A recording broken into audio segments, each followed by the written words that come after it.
Moikka! Olen Makari Tauvi, 25-vuotias ja valmistumassa terveydenhoitajaksi Savonia ammattikorkeakoulusta. Aikaisemmalta ammatiltani olen lähihoitaja ja opinnot terveydenhoitajaksi ovat olleet todella antoisia ja opettavaisia. Työkokemusta minulle on kertynyt sekä lähihoitajan että sairaanhoitajan sijaisuuksista ja olen päässyt työskentelemään monipuolisesti kaikenikäisten kanssa. Kokemusta minulle on kertynyt muun muassa lasten ja nuorten osastolta, sisätaudeilta, kotihoidosta ja palveluasumisesta. Ja opintojen aikana olen saanut arvokasta kokemusta myös neuvolatyöstä, kouluterveydenhuollosta, työterveyshuollosta ja myöskin kansainvälisestä vaihdosta Mosambikissa.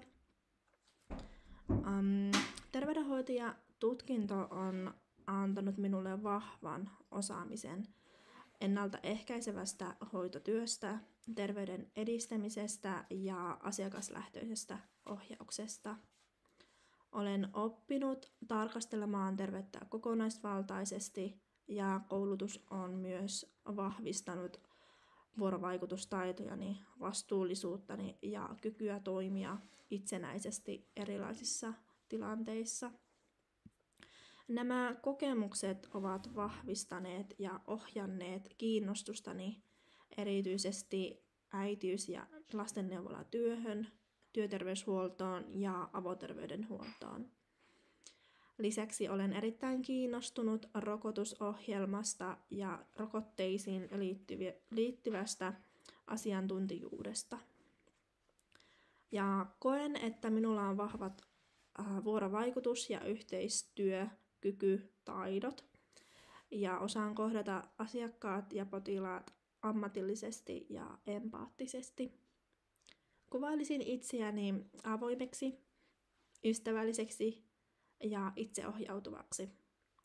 Ja pidän uuden asian oppimisesta sekä oman osaamisen kehittämisestä. Minulla on voimassa olevat LOVE-lääkeluvat ja rokotussuojat ja rikosrekisteriotteet kunnossa. Haluan hakea tähän tehtävään, sillä haluan syventää ammatillista osaamistani ja saada käytännön kokemusta ennaltaehkäisevästä hoitotyöstä terveydenhoitajan roolissa. Kiitos.